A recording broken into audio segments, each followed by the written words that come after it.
aceitar. Bom, sou Isa, sou comunicadora aqui da Enóis, e esse é mais um Redação Aberta. O nome é Redação Aberta 31, Eleições e Emergência Climática, como cobrir. E a gente pensou nesse tema porque é um tema urgente, é um tema que vem atravessando a Enóis esse ano, né? E acho que a gente vai ter muito a conversar e muito a ouvir, a debater com Esther e com o Rodrigo. Quero agradecer a presença dos convidados também. Fiquei muito feliz com o aceite de vocês dois. Acho que vai ser um encontro muito bonito. Você tá louca, um monte de vacina de campanha de criança, ainda você me pedir 12 doses da gripe. Rony, o seu microfone está aberto. O debate começou quente, gente. Pois é. Bom, convido vocês a acessarem as redes sociais da Enóis, @enóisconteúdo, tanto no Instagram quanto no Twitter. Imagina, super entendo.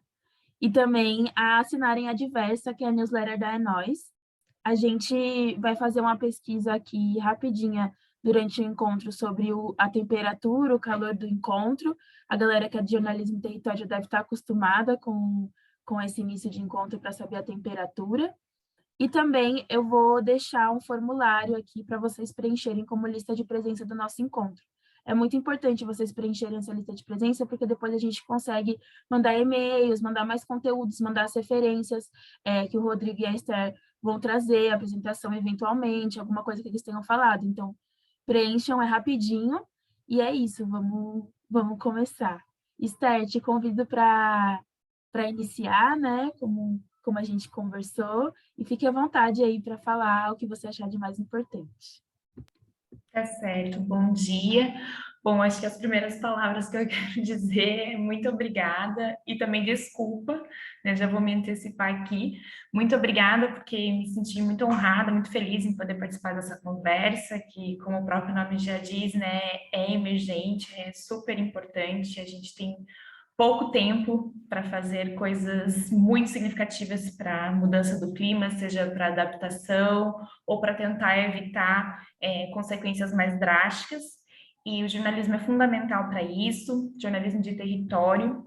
E acho que o compromisso genuíno e a forma muito bem posicionada que a Nós trata tudo isso e articula com diversos atores é plausível, é digno, né, de muito reconhecimento, e eu me sinto muito feliz em estar conversando com vocês. Sei que tem um grupo super diverso aqui, de diversas regiões do Brasil, e isso é importante, né? Acho que com a diversidade a gente consegue construir um debate muito mais rico e alcançar resultados muito mais satisfatórios como sociedade. Então, quero agradecer muito o convite, agradecer quem topou também vir aqui ou nos ouvir conversar, né, e conhecer outras pessoas também, ainda não conheço o Rodrigo, então estou muito feliz por isso.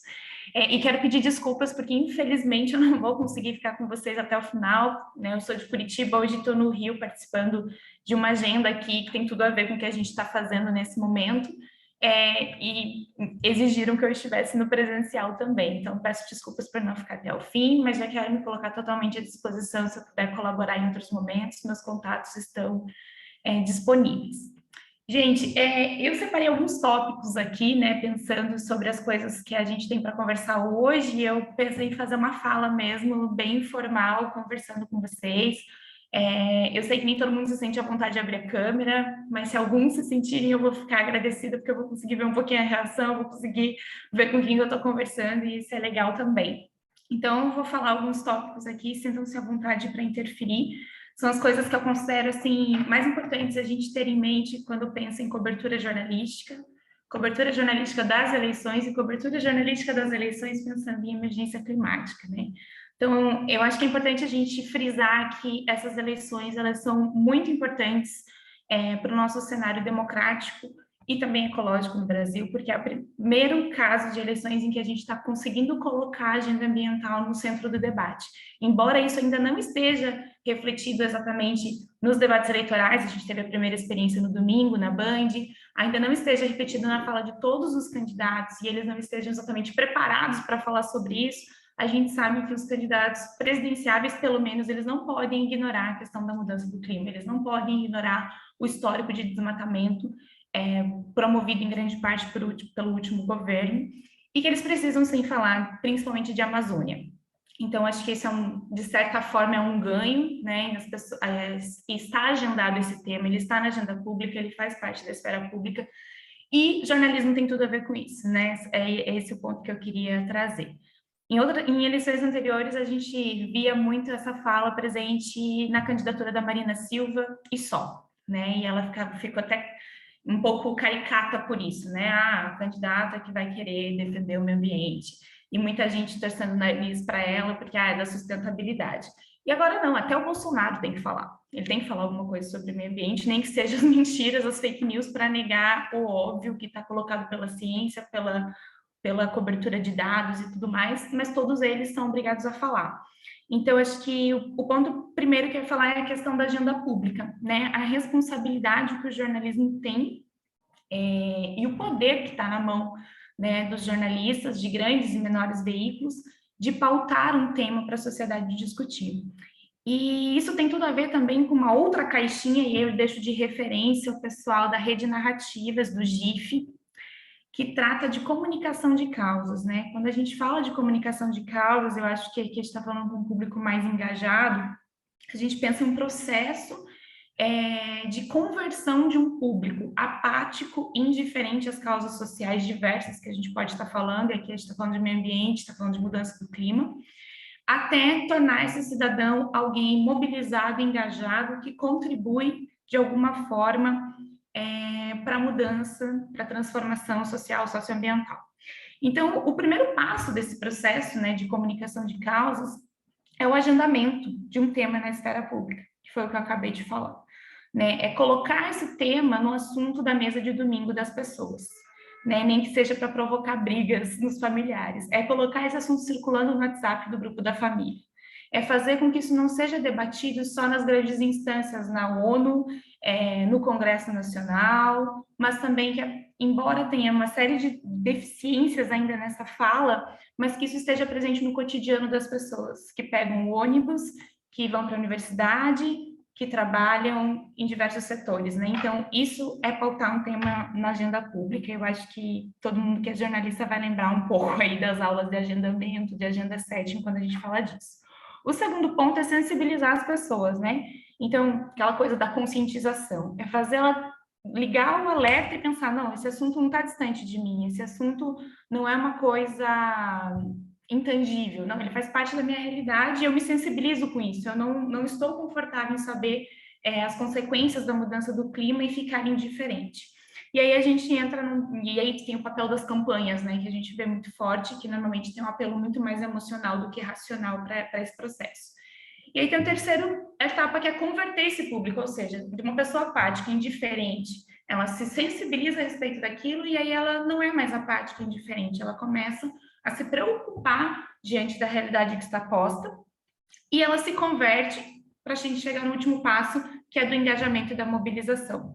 Né? Pessoas que aqui no cenário eleitoral, né, o que a gente pode falar de participação do eleitorado, né, participação política mais evidente da nossa democracia é o momento do voto, é a tomada de decisão. Então, tudo isso para dizer, né, o jornalismo ele faz parte de todo esse processo, né, ajudando a construir uma opinião pública, então ele pauta uma agenda na sociedade, e a gente vai ver que se está presente hoje no debate é porque teve uma cobertura jornalística ao longo dos últimos anos a respeito desse tema internacional e nacional.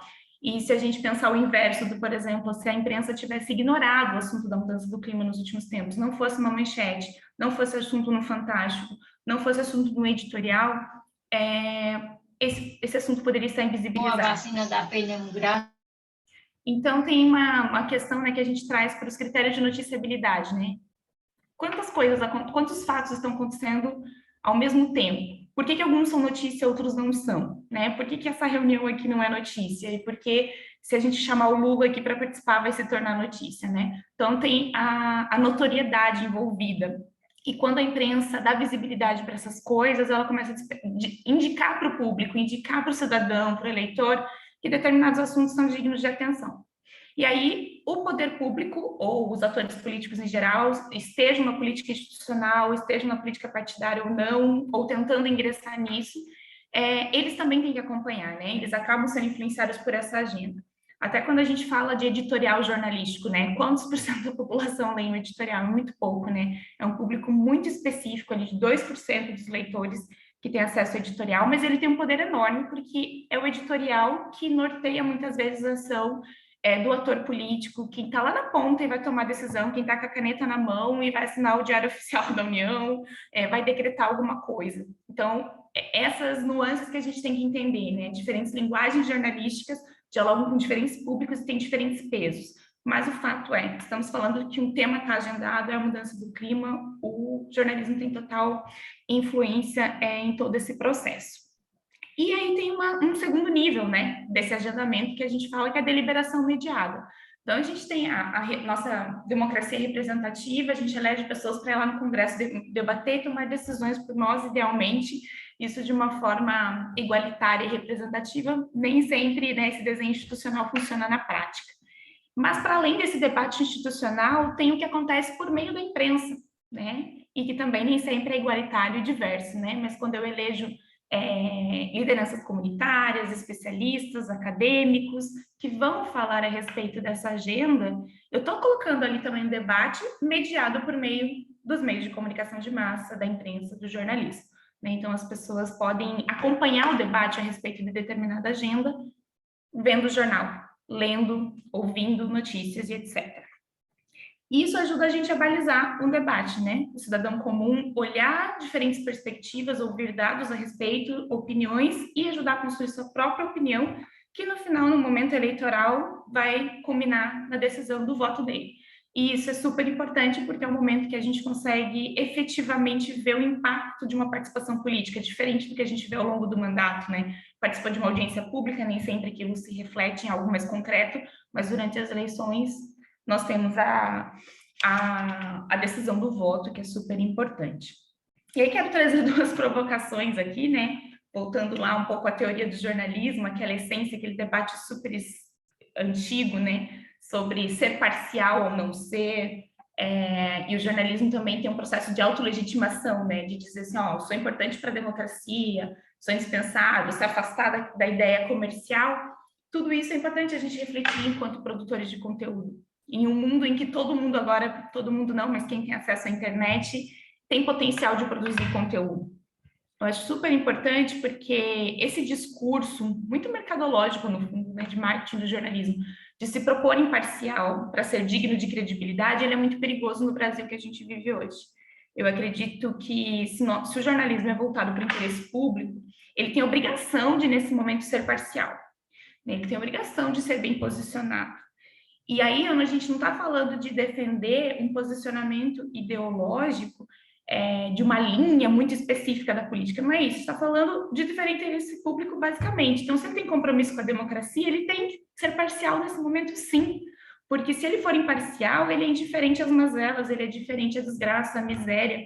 E isso é incongruente com a sua própria defesa. Então, se estamos bem posicionados, muito mais, se o jornalismo ele presta esse serviço público de defesa do interesse público antes da defesa mercadológica, porque temos empresas, pelo menos na grande imprensa, né, em primeiro lugar temos empresas à frente, ele tem que se posicionar.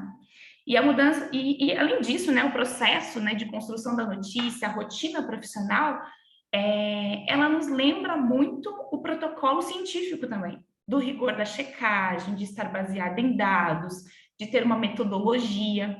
Então, tudo isso nos leva a crer que o jornalismo ele vai se orientar, primeiro, contra o negacionismo, contra a ditadura, contra o autoritarismo e, por que não, contra tudo que promove uma mudança do clima, né, que provoca eventos extremos, enfim, desabriga pessoas e promove uma injustiça climática terrível, mortes no fim do dia. E tudo isso, eu queria provocar isso porque acho que nesse momento é importante a gente lembrar que não dá para se esconder atrás do discurso de imparcialidade, não dá para se esconder atrás do discurso de eu só reportei o que está acontecendo. Não dá para reportar o que está acontecendo, tem que denunciar.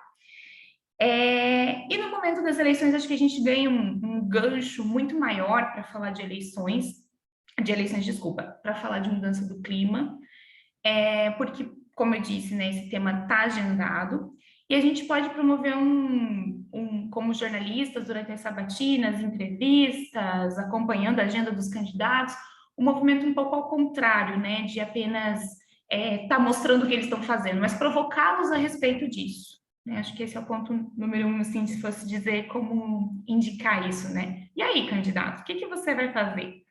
Né? Tá colocado, tá aqui os dados, né? Olha o que, que a gente tem de perspectiva aí para até 2030, 2050, quais são os acordos que o Brasil estabeleceu internacionalmente, mas também tem as demandas locais, comunitárias, que impactam lá na decisão do seu deputado estadual, que também está em campanha, do senador, do governador, e aí? O que, que você tem para isso? Então, acho que é importante fazer essa provocação, porque se a gente esperar que apenas os planos de governo, que apenas os candidatos venham refletir a respeito disso, a gente vai ter um debate muito pobre. É só olhar que no debate da Band de domingo, lamentavelmente os nossos colegas jornalistas também não fizeram perguntas a respeito.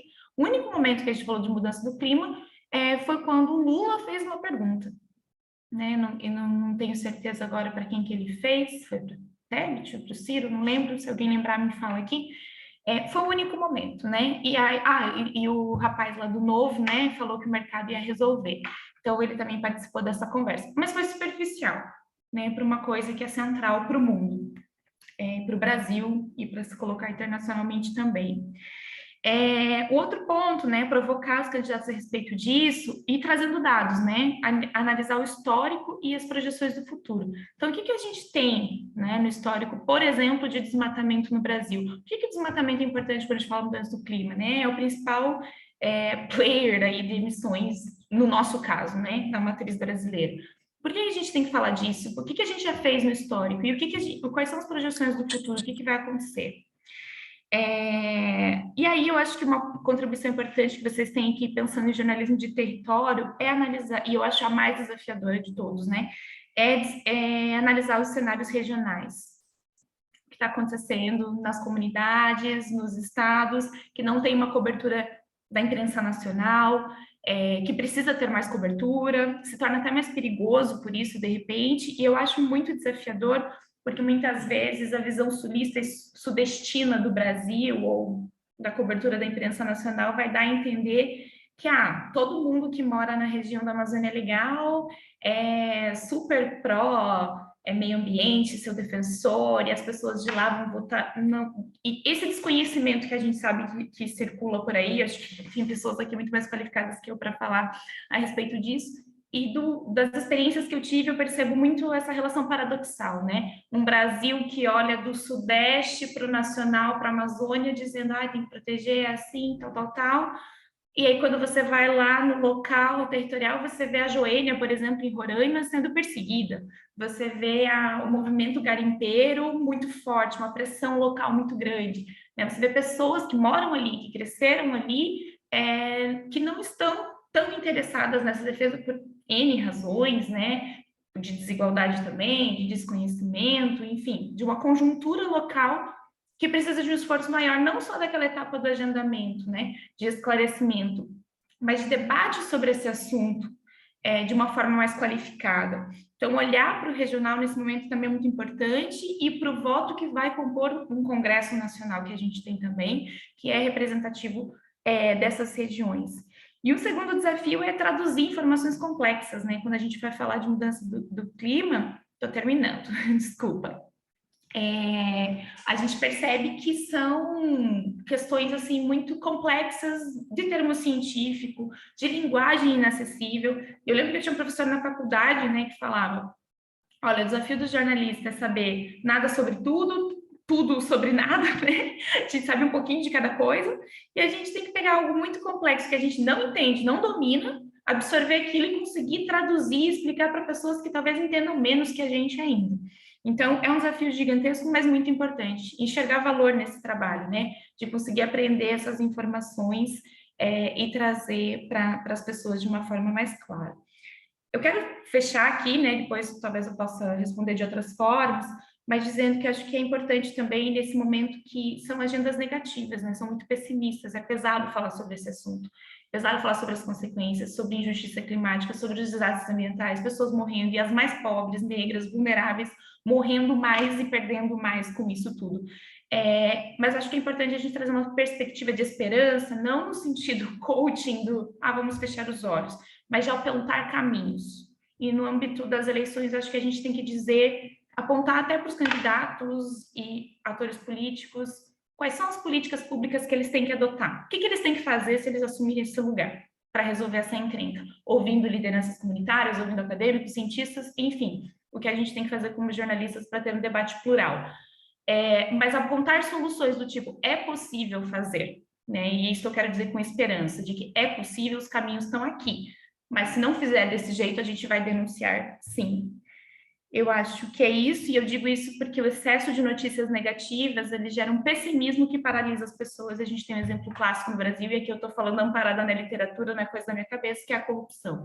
A gente teve excesso de cobertura sobre a corrupção e não apontamos caminho nenhum. A gente só falou que bom bandido morto no sentido, né, todo político é ladrão, tem que condenar, e as pessoas preferiram o quê? Pedir a ditadura. Elas estão desacreditadas da política institucional, esse movimento apolítico, criminalizante da política. Então, acho que o jornalismo tem que dar um passo além. Não dá só para denunciar, fiscalizar, sem apontar caminhos, soluções, e elas existem. Então, acho que é importante a gente se atentar em relação a isso também. Vou parar por aqui para respeitar o tempo. Me desculpa se eu já estourei, tá? Vamos adiante. Nossa, quantas coisas, né? Eu tô aqui com a cabeça fervilhando de tudo que você falou e trouxe. Anotei algumas coisas, principalmente o que você falou sobre imparcialidade e parcialidade, que eu acho que é algo muito interessante de ouvir, né? Que, enfim, o jornalismo ele tem que ser parcial em relação à questão climática, porque também envolve não só, enfim, a questão com a natureza, mas também com os povos originários, com os povos quilombolas. São vidas também que estão sendo perdidas, né? Nesse genocídio total, assim. E isso que você falou de analisar os cenários territoriais e de como o programa, né, Jornalismo Território, se propõe um tanto a fazer isso, de trazer pautas, de trazer discussões territoriais que atravessam, que, enfim, chamam os olhos dos jornalistas, né? E eu acho que como a gente consegue também não só trazer para o cenário nacional, mas cada vez mais para o cenário territorial essas discussões, isso de levar no grupo da família, de domingo, e talvez passar a apontar, né, as mudanças climáticas, as questões climáticas do dia a dia que as pessoas sofrem nem sabem, como enchentes, às vezes como falta de água, enfim, como nariz seco, várias vezes isso acontece, assim, e a gente acha que é uma coisa, mas na verdade faz parte dessa mudança do clima, né? Então, eu queria te agradecer e dizer que fiquei muito pensando nisso que você falou, de apontar caminhos, de como o Foco Amazônia tem esse papel também, de traduzir e de trazer dados em relação ao desmatamento, né, em relação à Amazônia, mas também como aponta caminho, porque o jornalista pode consultar aquele lugar, pode usar as ferramentas para conseguir trazer outros olhares, outras... Imagina, gente, a estreia do Política por Inteiro, do Foco Amazônia. Para quem não entendeu. Isa, deixa eu só complementar uma coisa aqui, já que você falou claro. Isso. É verdade. É só para situar rapidamente, né? Eu faço parte do Instituto Talanoa, que trabalha com uma série de projetos voltados para a política ambiental, então a gente dialoga com o poder público, atores políticos, mas a gente faz um trabalho de fiscalização muito grande com a política por inteiro no Executivo Federal. Então, desde 2019, a gente monitora diariamente tudo que está no Diário Oficial da União, todos os decretos de Bolsonaro que tem relação com o meio ambiente. E do ano passado para cá, a gente instalou em alguns estados da Amazônia Legal, ainda não estamos em todos, estamos em 4, uma análise diária de executivo e legislativo desses estados. Então, é um monitor Foco Amazônia, está disponível para todo mundo, você consegue filtrar lá o estado e descobrir quais são os projetos de lei que os deputados estão propondo ou que os governadores estão sancionando e decretando, que têm insensibilidades e afetam a agenda ambiental. Então, a gente faz esse trabalho de cobertura, que é técnico, é de dados de ciência, mas traduzimos na linguagem jornalística também. E só quero deixar a dica, né, nesse processo todo, a gente investiu muito num podcast chamado A Terra é Redonda Mesmo, que a gente produz em parceria com a revista Piauí. Hoje foi ao ar o 3º episódio, posso mandar aqui para vocês o link, e hoje é sobre justiça climática. Então, nosso foco é muito esse, falar de clima, meio ambiente no período eleitoral. E tem entrevistados incríveis, né? Vocês podem ajudar a levar adiante o material, mas eu acho também que pode servir de inspiração aí para as coberturas. Então, vou deixar aqui alguns links, tá? Desculpa não ter me apresentado antes. Imagina, querida, imagina. Tranquilo, agora você falou, ainda trouxe o podcast. Acho legal eles terem contato com outras formas também, né? De distribuir aí a informação. E é isso, vou chamar aqui o Rodrigo, do Greenpeace, enfim, para falar também um pouco sobre essa questão de emergência climática, trazer uma questão de vocabulários, que, né, o que é clima, o que é tempo, o que é clima-tempo. Quando eu pergunto para minha Alexa o clima, o que significa, sabe? Trazer umas questões assim para a gente discutir, mas também a sua visão, Rô, em relação a essa questão das eleições, da emergência climática, da cobertura territorial. E agradecer muito, Esther, espero que a sua agenda aí no Rio seja muito boa, muito produtiva, e que você consiga descansar, pegar uma praia, imagino que seja frio, mas não como São Paulo e não como Curitiba. Tá bom? Obrigada por ter vindo. Pode vir, Rô. Olá, gente. Bom dia a todos, todas e todas. É um prazer estar aqui conversando de novo com a galera da Nós, né? Eu estou quase virando um cartãozinho fidelidade, aí eu já tô preenchendo, né? Mas é ótimo discutir essas questões com vocês. Eu queria fazer hoje diferente, assim, do que geralmente eu faço nas edições de Território e Jornalismo. Eu posso, depois, no final, se tiver alguma pergunta, fazer aquele slide, né, da aula de geografia, como eu costumo falar. Mas hoje, como o tema é voltado para as eleições, eu queria pontuar alguns materiais. Hoje só vou falar materiais, galera. Coloca o caderno aí para anotar, vou colocar alguns links aqui no chat também. Porque o que eu estou achando muito interessante de toda essa perspectiva do que a gente está vendo, né, do debate, é, de fato, essa procura insana por dados que estão praticamente pulverizados, né? Então, se a gente conseguir, por exemplo, encontrar na internet ou nas redes sociais organizações, instituições, coletivos como a da Esther Atanásio, por exemplo, muito obrigado pela referência, também já anotei aqui. Vai ser muito bom, inclusive para vocês jornalistas, né, que trabalham com a pauta, é interessante isso. Gente, meu nome é Rodrigo Jesus, eu trabalho no time de Clima e Justiça do Greenpeace Brasil, e a gente está nesse momento louco, né, do segundo semestre de eleições.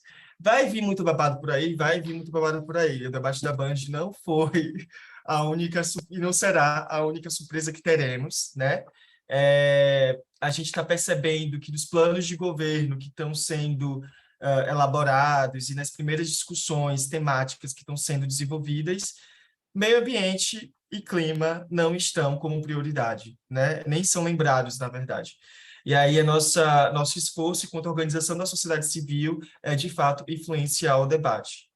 E aí, a ideia que eu quero discutir aqui com vocês é como influenciar o debate. Será que a gente faz da maneira tradicional, que a gente sempre fez? Será que a gente inova, utiliza aí essas múltiplas linguagens das redes sociais para a gente conectar, para a gente influenciar a decisão pública? E aí eu peço a ajuda de vocês, jornalistas, para a gente pensar juntos mesmo sobre essas questões. Primeiro, eu queria apontar aqui quais são as organizações, né, que estão checando e monitorando os planos de governo na pauta ambiental. E aí eu vou colocar aqui para vocês algumas referências. Deixa eu até... gente, peraí, deixa eu dar uma olhada aqui. Vou começar pela instituição que eu pertenço, tá? O Greenpeace tem uma hashtag chamada Greenpeace nas eleições, né? No Instagram, aonde está sendo feito um radar Greenpeace sobre os planos de governo, assim como, por exemplo, a galera que Esther Atanásio está trabalhando, né, nesse sentido de análise e monitoramento dos planos. Então, já tem aqui algumas considerações bem generalistas, né, dos candidatos a Simone, do presidenciáveis, no caso, da Simone Tebet, do Lula, do Jair Bolsonaro, do Ciro Gomes, né, a gente tem analisado essas propostas, a gente também tem analisado os debates, tanto individuais como em grupo dos presidenciáveis, e a gente tem colocado aqui, né, algumas das nossas considerações, tá? Então, se você seguir aqui a hashtag Greenpeace nas eleições, vai ter muito material ao longo desse segundo semestre até o segundo turno, falando um pouco qual é o nosso posicionamento em relação à análise do que a gente está fazendo, sobre se eles estão contemplando ou não a pauta ambiental. Tem um outro grupo que está fazendo isso, que é o Observatório do Clima, né, que é uma rede de organizações da sociedade civil que basicamente discute meio ambiente e mudanças climáticas como um foco central. Então, o Observatório do Clima está colocando, e tem sido, inclusive, muito engajado, né, as publicações do Observatório do Clima, está colocando o Cadê o Clima? E aí eles analisaram o debate da Band, estão analisando também os planos de governo, eles estão analisando e estão tentando influenciar pelos tweets, né, lá do Twitter, em relação, e marcando os candidatos, né, pressionando eles para responderem algumas perguntas. Então, tem um material vasto aqui que vocês podem achar em tempo real, né, quando tiver algum debate, quando tiver algum tipo de publicação, tá? Tem um outro... Tô muito rápido, gente? Se estiver muito rápido, depois eu coloco aí para vocês. Tem uma outra página que chama Clima de Eleição, né? Basicamente, o clima de eleição é muito legal isso aqui, porque eles têm como ponto focal clima, né? Então, eles estão analisando das candidaturas, né? Quem está comprometido com o clima. Então, tem várias hashtags, vote pelo clima, tem várias narrativas de mobilização mesmo, para que a sociedade civil e também os candidatos incorporem a agenda climática nos seus planos de governo, porque tem muitos candidatos que a pauta de luta, né, as prioridades ali da agenda são outras, e aí, às vezes, não entendem muito de como relacionar mudanças climáticas com renda, trabalho, né, alimentação, saúde, educação. Então, o clima de eleição está tentando influenciar nesse sentido. E tem uma coisa muito legal do clima de eleição, tá? Que é justamente um site... Aqui. Não, não é esse aqui. Só um momento, gente. É esse aqui, ó. É um site chamado votepeloclima.org. Esse site, galera... anota aí, porque é muito bom. Esse site a gente pode chegar aqui, ó. Deixa eu só abaixar essas coisas aqui do Zoom. A gente pode chegar aqui conhecendo as nossas lideranças climáticas e selecionar os partidos, o Estado, os cargos, logicamente é mais voltado para o legislativo, tá? O gênero, a raça e as pautas que eles defendem em relação às temáticas ambientais. Então, por exemplo, vou chegar aqui e vou escolher São Paulo, cargo de deputados federais, né? Quais são os deputados federais que estão alinhados ao que o clima de eleição, ou que o Vote pelo Clima considera de importante ou considera dentro das pautas ambientais. Então, tem aqui embaixo, né, os principais temas que esses candidatos trabalham, tem um número, vai ter logo no futuro, acredito, né, conversando com o pessoal, os planos de governo de cada um, link aqui de cada um, tá? Então, isso aqui é muito importante para a gente acompanhar quem são esses candidatos, né, e de como eles estão construindo a candidatura em cima dessa pauta. Uma outra coisa legal do Vote pelo Clima é que tem um curso para candidaturas, né? Então, por exemplo, se vocês tiverem contato, ou enfim, quiserem compartilhar candidaturas que não tenham, né, tanto engajamento, entendimento sobre mudanças climáticas, as relações que elas ou eles podem fazer em relação às suas pautas de luta, eles podem fazer um curso gratuito da plataforma Vote pelo Clima, que vai desenvolver alguns módulos, né, 20 horas de conteúdo exclusivo, projeto de leis e boas práticas sobre mudanças climáticas, né? Então, vai ser um curso de formação para candidaturas, tá? Que foi uma coisa muito interessante. Para nós, sociedade civil, né, tem os mobilizadores pelo clima, que é basicamente uma cartilha de como a gente pode mobilizar, né, esses... Deixa eu fechar isso aqui.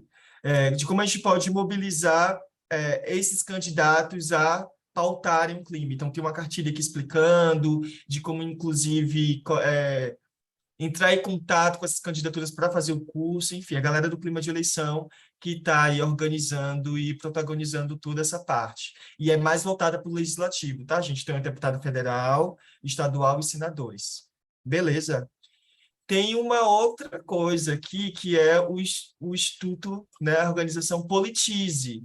A organização Politize, ela é uma organização de educação política, acredito que muitos de vocês conheçam, né? Ela é bem famosa, já trabalhei no Politize, gente, no time de educação básica, e não só tem informações sobre o período eleitoral, mas educação política como um todo. Então, tem o Instagram, tem a página do portal, tem o YouTube, né? Aqui no link vocês podem dar lá o acesso e vai ter todos os meios e as plataformas que eles têm. Tem o e-book gratuito sobre eleições, e aí vocês podem também se formar, né, em relação a qual é a diferença do Senado para o Legislativo, para o Executivo, né, quais são as instâncias de participação, de proposição. Então, o Politize aqui oferece essa ampla educação, né, enfim, para além do período eleitoral. E aí, pronto, eu acho que eu falei das organizações, pelo menos as que eu tenho no meu radar, eu sei que tem várias outras, tá? E aí, se vocês quiserem ir colocando no chat também, vai me ajudar a mapear as outras organizações que estão fazendo também a mesma coisa, ou estão pensando diferente. Essas são as organizações que, por enquanto, eu conheço, que estão no meu radar, que estão monitorando os planos de governo, tá? Então, sigam, proponham, compartilhem, peguem os materiais. Tem uma outra coisa que eu queria também falar, e aí falando um pouco mais sobre mudança climática de fato, né? Que é alguns relatórios que estão saindo, né? Ou que saíram recentemente, né? Então, a gente tem aqui, eu até separei todos os relatórios, bem bonitinho, com link, alguma coisa que vocês, tá vendo? E eu vou deixar aqui no chat, e aí depois as meninas podem compartilhar com a galera. Existem... Eu, né, classifiquei aqui como 4 relatórios importantes, né, que vão subsidiar, inclusive já subsidiaram alguns dos planos de governo, né? Por exemplo, dos presidenciáveis, algumas organizações da sociedade civil que trabalham com o meio ambiente foram chamadas para tentar pontuar ou para tentar indicar e propor algumas das acertativas aí que os presidenciáveis eles podem incidir após as eleições, né? Nosso foco é após as eleições. E aí eu vou chamar a atenção para o relatório do volume 1 do Brasil 2045, né? Que a gente está chamando de Brasil 2045, que é o relatório do Observatório do Clima, né? Essa rede aí que congrega mais de 80 organizações, o Greenpeace Brasil faz parte. E esse relatório é basicamente um trabalho danado de olhar todos os decretos, gente, todos os decretos, leis, normativas, portarias, né, do governo federal, desse governo, né, mas também de governos passados, e observar todos os retrocessos, minuta a minuta, né, e indicar para a nova candidatura, para o novo governo federal, quais são as mudanças que precisam ser feitas em termos jurídicos. E aí, esse relatório, ele passeia por todas as instâncias, desde o Legislativo até da União, até, enfim. E a gente tem Executivo e Legislativo muito presente lá no volume 1 do Brasil 2045, tá? Então, se vocês quiserem dar uma olhada, pode acessar o site, baixa o volume 1, e aí vocês vão ter lá as temáticas, né, que são 6 categorias, tem falando sobre justiça climática, tem falando sobre economia, tem falando sobre todos os setores que participam da vida pública, né, e das pastas de governança, e quais são as indicações dessa rede para a governança do executivo, tá? Então, é um documento grande, é técnico, mas é muito importante porque dialoga com soluções, como a Esté falou. Então, tem um documento já pautando as soluções. O que as organizações da sociedade civil identificam que precisa ser mudado, tá? E o que precisa ser garantido em termos de política pública, tá lá. O volume 2, que vão ser 3 volumes, tá, gente? O volume 2 vai ser lançado no final de novembro. Eu estava em Brasília recentemente, junto com eles, né? E a gente estava organizando o que faltava, né, enfim, de todos os outros setores para ser implementados enquanto política pública. O documento vai estar lá perfeito, bonitinho, tem uma linguagem acessível, apesar de ser técnico, tem uma linguagem acessível. O volume 2 vai vir detalhando o que não foi detalhado no volume 1 e tenta contemplar muitas das questões de eventos extremos, justiça climática e gestão urbana. Então, por exemplo, de como nossas cidades elas precisam ser amparadas, né, instrumentalizadas e adaptadas para os eventos extremos que já estavam acontecendo historicamente no Brasil, mas que a gente consegue perceber uma intensidade, uma frequência agora nos últimos anos, né? Enchentes, deslizamento de terras, secas. Então, a minha contribuição, né, falando um pouco mais sobre mim assim, nesse volume 2 do Brasil 2045 foi olhar para o sistema de vulnerabilidades do Brasil, infraestruturas urbanas e todo esse planejamento que a gente está chamando de adaptação climática, que é muito importante de conter e de ter como prioridade, né, como pauta no próximo Ministério do Meio Ambiente ou no próximo departamento lá da Casa Civil, enfim. A gente está olhando de como a gente pode fortalecer a pauta ambiental e climática, né, enquanto pauta ambiental, na próxima gestão. E aí o documento tem o nome de 2045 justamente para não pensar somente no próximo governo em 4 anos, né, que a gente tem uma mania no Brasil de pensar só de 4 em 4 anos. A gente está pensando em médio e longo prazo. O que precisa ser iniciado agora para dar continuidade para um projeto de Brasil que a gente quer, né? A sociedade civil está cansada de uma governança de 4 em 4 anos. Então, nossa resolução é olhar para o Brasil até 2045 que precisa ser mudado. É muito ambicioso? É, mas a gente precisa fazer, precisa sonhar, precisa construir utopia, precisa construir alternativas concretas para a gente apresentar enquanto proposta de solução. Tá? Então, eu estou aqui falando um pouco sobre o Brasil 2045, porque lá estão as principais alternativas de soluções da sociedade civil. Tem uma rede muito grande, então contempla muita gente que está historicamente lutando por essa pauta aqui em nosso país, então eu acho que é legal vocês darem uma olhadinha. E aí, os outros relatórios que eu listei aí, para eu finalizar, eu sei que passou meu tempo, os outros relatórios falam um pouco sobre, conceitualmente, o que é justiça climática, o que é racismo ambiental, né? E o que é justiça socioambiental. No Quem Precisa de Justiça Climática, tem relatos de experiência, tá? Que é uma coisa muito importante, que eu sei que vocês já gostam de storytelling, né? Tem relatos de experiência lá falando sobre como os quilombolas, os ribeirinhos, comunidades indígenas, comunidade de fundo e fecho de pasto, não sei se tem alguém aqui do Nordeste, mas muitas comunidades lá, estão olhando para a soberania alimentar, para a energia elétrica, estão olhando para a justiça climática, infraestrutura urbana. Nesse relatório aí tem algumas descrições do que eles consideram importante. Então, é muito legal vocês darem uma olhada lá, caso vocês queiram contactar, né, porque tem um contato deles, ou caso vocês queiram colocar a citação lá nas suas redações. Racismo ambiental e justiça socioambiental, ele foi elaborado pelo Instituto Polis, né? Foi tudo recente, gente, julho e agosto, que foram lançados esses relatórios, tá?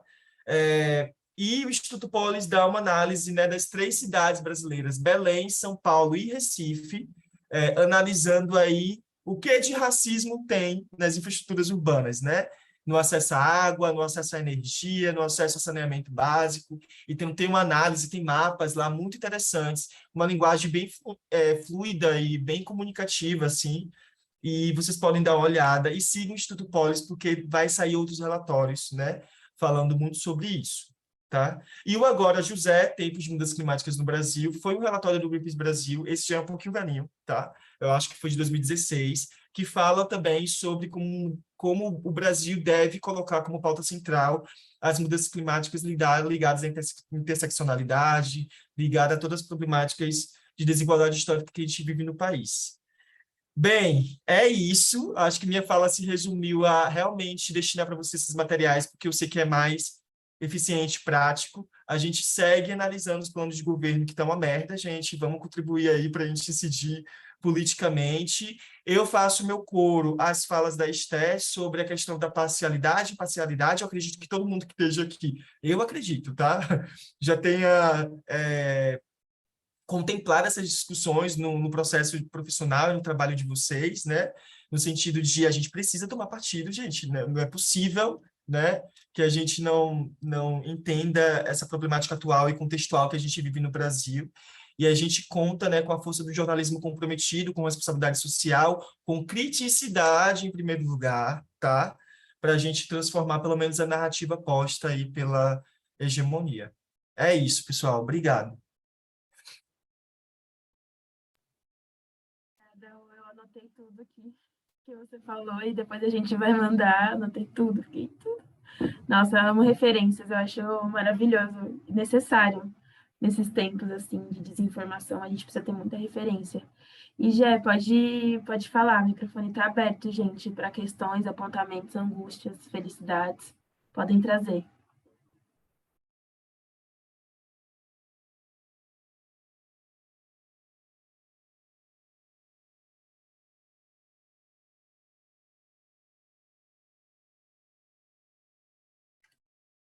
Jé, você travou? Eu acho que sim. Alguém quer colocar alguma questão? Alguma contribuição, gente? Alguma sensação?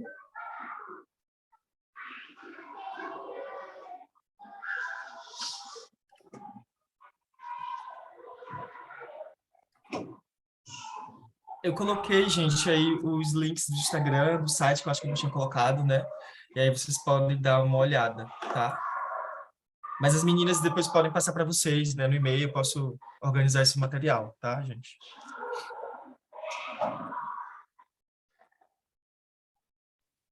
Já caiu, mas ela queria contribuir com algo. Alguém quer colocar alguma coisa, gente? Aí, ela voltou. Oi, Jé, pode falar. Estava te esperando. Gente, minha internet está meio ruim aqui. Não, eu vou tentar ser rápida para não travar de novo. É porque o Rodrigo mostrou os exemplos ali de checagem e eu fiquei pensando como geralmente é tudo muito focado nos presidenciáveis, né? E a Esther falou um pouco sobre isso, sobre como às vezes a gente olha, principalmente esse olhar mais macro, assim, do Sudeste, para a Amazônia com olhar de preservação, mas nos territórios mesmo, da Amazônia, do Cerrado, enfim, né? Citando a Amazônia aqui como exemplo. Isso não se percebe. Eu acho que também tem muita relação com isso também da gente não olhar para os prefeitos, para os candidatos a prefeito, para os candidatos a governador, porque nas cidades mesmo quem vai pautar as políticas públicas e principalmente o enfrentamento a essas questões de racismo ambiental vão ser os prefeitos, os vereadores, né, os governadores, muitas vezes, porque às vezes as prefeituras não têm recursos. Então, fiquei pensando um pouco sobre isso, assim, como isso abre também esse espaço para que jornalistas nos territórios cubram as campanhas de prefeitos e de governadores, né, olhando para essa pauta do clima. Um simples raio-x, assim, sobre isso, acho que já é uma pauta que é incrível. E também não sei se, acho que o Lucas estava aqui, mas eu lembrei de uma pauta que essa turma está desenvolvendo, Rodrigo, que é justamente usando dados desse relatório do Instituto Polis, falando sobre Belém, né, que é a capital aqui do Pará, e que nessa matéria o Lucas, Emanuele, não sei se tem mais gente aqui do grupo, eles analisaram trouxeram assim uma realidade, né, dos personagens e pela pesquisa analisaram justamente como assim os riscos.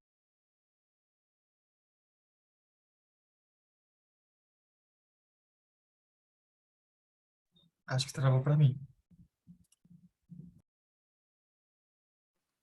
Travou para mim. Tava falando de microfone fechado. Vamos ver se ela volta. Tami, se você quiser falar enquanto a Jess volta. Oi, gente, bom dia. Bom, me apresentando rapidinho, eu sou editora do Maré de Notícias, aqui do Rio de Janeiro, e também estou trabalhando agora de forma temporária no Repórter Brasil, que é um site de São Paulo. Eu até ia comentar, porque o Repórter Brasil tem uma ferramenta chamada Ruralômetro, que acompanha a ação dos parlamentares, e vou colocar o link aqui no chat. Então, acho que dentro disso que a Jéssica estava levantando, acho que é um ponto muito importante. Acho que na verdade é isso, a gente tem um parlamento muito ruim há algum tempo, nem é só de agora, pós Bolsonaro, acho que a gente tem um parlamento muito ruim nesse departamento do meio ambiente, E só que agora acho que é pior porque a gente tem inimigos declarados mesmo, né, da questão ambiental, assim, as pessoas agem para boicotar a questão ambiental descaradamente, né? Então eu acho que é uma coisa que tem que ter bastante atenção e queria agradecer muito, assim, acho que foi muito bom a fala dos dois, tipo, o Rodrigo com muitas referências, foi muito legal, anotei tudo aqui. E é isso, assim, queria ressaltar também que jornalismo ambiental eu acho que não é mais um campo separado, né? Acho que a gente tem que entender, enquanto jornalistas, enquanto sociedade, que jornalismo ambiental é tudo, na verdade. Se a gente pensa economia, se a gente pensa direitos humanos, se a gente pensa absolutamente tudo, especialmente nesse momento que a gente está vivendo de crise. Eu tenho usado até o termo, nas matérias que eu fiz sobre a questão ambiental, eu uso já o termo catástrofe ambiental, porque, na verdade, é isso, assim, a gente está vivendo já a catástrofe, ela está acontecendo. Então, eu acho que esse alerta, e aí tentando trazer isso para dentro da periferia, tentando trazer isso para dentro dos territórios, é muito importante, assim, acho que a gente já está atrasado demais, é uma loucura, isso não está no centro do debate eleitoral, por exemplo, mas aí a gente tem, acho que muita gente já antenada nisso, a gente está vendo aqui, que é um assunto muito importante. Só isso que eu queria dizer, e agradecer mesmo. Obrigado. Valeu, Tami, pela sua contribuição. O Botinho levantou a mão. Botinho, você quer falar? Acho que ele Sim, caiu. tô aqui. Eu perdi algumas coisas que a internet ficou meio instável, mas eu acompanhei os dois debates, né? E a gente falando um pouco dessas referências, né? Desses movimentos e falando sobre esse ativismo que, para além das nossas falas, ele também precisa ser mais ação, né? E de fato intervir na sociedade. E aí eu vejo esses movimentos que o Rodrigo citou, né, expôs, que são movimentos bem nacionais, abrangentes, né, e grandes. E aí eu me venho para Belém e olho para Belém e vejo como esse movimento está em Belém, né? E aí eu consigo enxergar movimentos, alguns eu também faço parte, né, que existem aqui a Organização Mandi, Rede Jandiras, que são movimentos reais de territórios, do território mesmo, né, que estão aqui atuando dentro do território, para o território, expondo assim, contribuindo com essa territorialidade, né, com Belém para Belém, falando de Belém.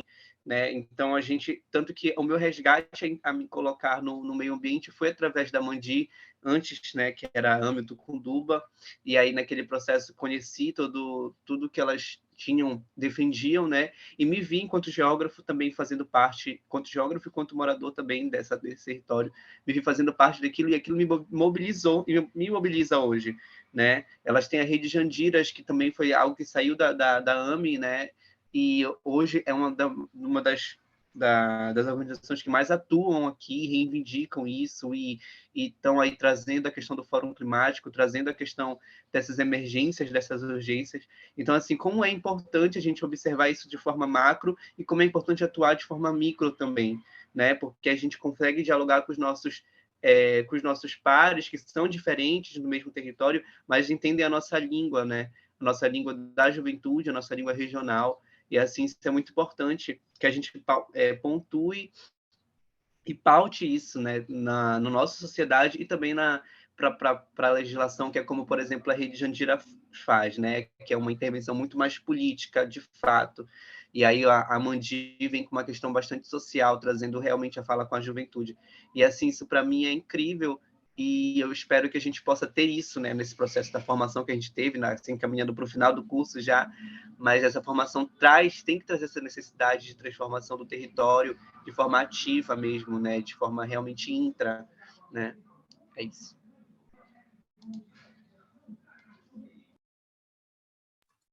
Obrigada, querida. Tem uma pergunta no chat da Giovana, que ela pergunta que materiais a gente indicaria sobre questões climáticas para jovens jornalistas que ainda não tiveram nenhuma experiência e estão na graduação, para além do que foi indicado hoje. Você tem algum outro? Eu acho que foi uma lista bem grande. Tem, Giovana. uma lista muito grande, na verdade. Existem alguns cursos abertos no YouTube sobre emergência climática, né? Gente, eu saio de manhã mesmo, só pão, eu volto, tá tudo sujo ainda. Giovanni, seu microfone está aberto. Certo. Existe alguns cursos abertos no YouTube, esqueci até o nome do professor, mas ele é um climatologista, né? Inclusive meu amigo, né? Professor da Federal do Ceará, se não me engano. Falando sobre emergência climática, ele tem um conteúdo de, se não me engano, 20 vídeos ou 15 vídeos, né? Explicando, né? Em cada módulo, né, de como compreender num contexto tanto científico como sociológico as mudanças climáticas, a emergência climática, inclusive fazendo uma referência aí do global para o Brasil. Fora isso, o Agora José e outros relatórios, né, que eu citei aí, vão falar também conceitualmente do que é justiça climática, do que são as mudanças climáticas. Existe um relatório síntese, que é um resumo do que o IPCC fala, que também é feito pelo Observatório do Clima, depois posso deixar aqui para vocês, tá? Mas ali deixa um contexto bem, assim, de fácil leitura sobre o que o IPCC aborda das temperaturas, da precipitação a nível global e quais são os impactos em cada região global. Então, acho que, sim, tem muitos materiais, né, falando sobre emergência climática, inclusive o próprio curso de jornalismo em território, fazendo propaganda aqui, Bolsonaro. O jornalismo em território fala um pouco sobre esses conceitos. Eu não trouxe esses conceitos hoje, porque o tempo era bem pequenininho, eu queria aproveitar para divulgar esses materiais que dialogam mais com eleições, tá? Mas a gente tem alguns materiais que a gente pode passar, né, sobre alguns slides de que a gente fala sobre o conceito de clima, de tempo, os elementos do clima, né? Quais são os setores daqui do Brasil que mais emitem emissões de gases de efeito estufa, qual é a posição do Brasil a nível internacional. Então, esses materiais a gente pode passar para a galera, ou a galera do Enóis tem alguns slides passados que também pode passar. Eu queria comentar também algumas coisas que foram faladas aqui, tanto pelo Botinho como pela Tamires e pela Jéssica, né? Falando sobre o foco no legislativo. Começa pela Jéssica. Foco no legislativo. Eu concordo com a Jéssica, assim, gente. Eu acho que a gente sim tem que olhar os presidenciáveis, porque, né, enfim, a gente está vivendo um período bem complicado em termos de escolha, né? E dessa ascensão fascista no Brasil. Então, sim, a gente precisa olhar para o presidencialismo, porém, focar no Senado, deputados federais e deputados estaduais, gente, sim. Se puderem colocar isso na redação de vocês, na matéria e no trabalho de vocês cada vez mais, né? Seria muito interessante. Então, dá uma olhada lá naquele site que eu mandei, né, do Vote Eleição, né, votepeloclima.org. Lá tem um foco muito mais voltado para o legislativo e as candidaturas legislativas que estão comprometidas com essa pauta. A gente precisa diversificar, né, a bancada da representatividade na Câmara e no Congresso. A gente precisa, né? Todos os nossos retrocessos, vamos ver lá, caso vocês derem uma olhada no Brasil 2045 do relatório, são a nível do legislativo. Né? Todos os retrocessos ambientais, todas as pedaladas climáticas, né? Todas as licenças de desmatamento em áreas de mineração, em áreas de terras indígenas, mineração em terras indígenas, todas foram feitas pela bancada ruralista que hoje estão no poder. Se a gente não desagrega essa galera, né? Se a gente não tem uma bancada do COCAR, né, por exemplo, na Câmara, a gente não vai conseguir grandes avanços, a gente vai continuar na reativa enquanto organização e mobilização da sociedade civil, a gente não vai conseguir essa diversidade e essa implicação do que a gente considera como importante quanto pauta ambiental. Então, acho que um instrumento muito legal do Repórter Brasil, né, sobre o ruralômetro é muito importante para a gente entender, né, do que foi feito. Existem vários sites aí falando sobre retrocessos de anos anteriores que a gente pode dar uma busca. E só para terminar, uma outra coisa que eu queria também comentar, que foi falado pela Tamires, é o foco na transversalidade, né? É necessário a gente associar todos os setores da nossa vida com a pauta ambiental. E aí, dentro da pauta ambiental, né, a gente pode focar em clima, pode focar no que a gente considera importante. Porque se a gente não conseguir uma relação que dialoga, né, com alimentação, saúde, infraestrutura, educação, segurança pública, transporte, a gente não vai conectar com o nosso cotidiano, né? Com o cotidiano da galera que não tem tempo de fazer esse debate aqui porque está no corre das vidas, né? Então, a gente precisa entender de como a gente associa o preço do gás, o transporte sucateado, o saneamento básico que não é contemplado, né? O esgoto a céu aberto com enchente, com a falta de moradia, com a falta de infraestrutura na moradia, como a gente relaciona esses assuntos para a gente dialogar com o público que a gente quer dialogar. Então, se nosso público for as pessoas em situação de vulnerabilidade histórica, as mulheres negras, chefes de família, os povos indígenas, comunidades tradicionais, a gente precisa realmente entender essa realidade e nada mais justo do que a gente fazer esses pontos de conexão para a gente contemplar aí, essas questões. E Botinho, né? Ele falou um pouco sobre a questão da territorialidade. Eu conheço a Rede Gingiras, a Eduarda, a Mariana, né? Que foram nossas parceiras aqui num projeto Megafone que a gente fez. A Rede Gingiras tem uma cartilha muito interessante sobre a pauta climática em Belém.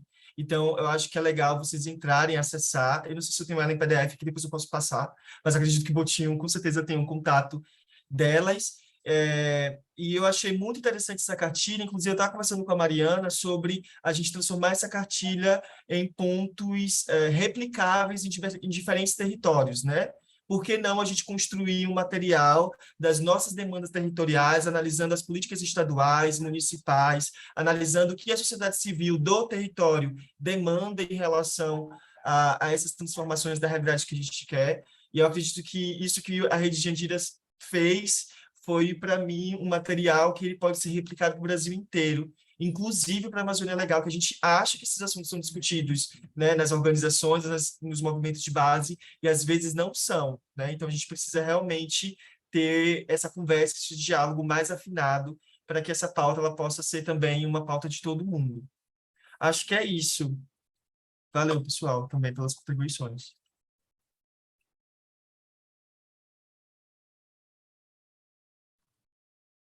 Obrigada, nossa. Gente, estou muito feliz com esse encontro, porque vários alumbramentos, vários entendimentos. Eu já peguei as suas referências, Rô, que você deixou aqui no chat, colei no meu zap para depois mandar para a galera, lembrando que quem participou daqui, por favor, preencha a nossa lista de presença. É muito importante para a gente, enfim, saber quem está aqui, conseguir contatar vocês, mandar esses materiais, mandar outras redações abertas. Agora a redação aberta está acontecendo de 2 em 2 meses. Então é isso, eu queria agradecer muito a presença do Rô, a presença de todo mundo que esteve aqui, que nessa manhã veio pensar junto sobre emergência climática e eleições. E é isso, acho que o que fica desse encontro é a importância do jornalismo para a emergência climática e a importância da nossa mobilização individual e coletiva também nos nossos territórios aí, para conseguir mudar, né, um pouco desse cenário, que, como a Esther trouxe, é um cenário triste, mas é um cenário que tem caminhos, ainda tem formas da gente conseguir fazer, né, as coisas, principalmente através das nossas sabedorias ancestrais, as sabedorias originárias, as sabedorias do povo preto, do povo quilombola. Então, acho que o que fica é isso. Estamos encerrando, então, o nosso encontro. Agradeço novamente o Rô pela presença, agradeço todo mundo que está aqui, de Jornalismo e Território, principalmente. É muito importante ver os participantes em outros espaços da Enóis, trazendo outros apontamentos, conversando de outra forma.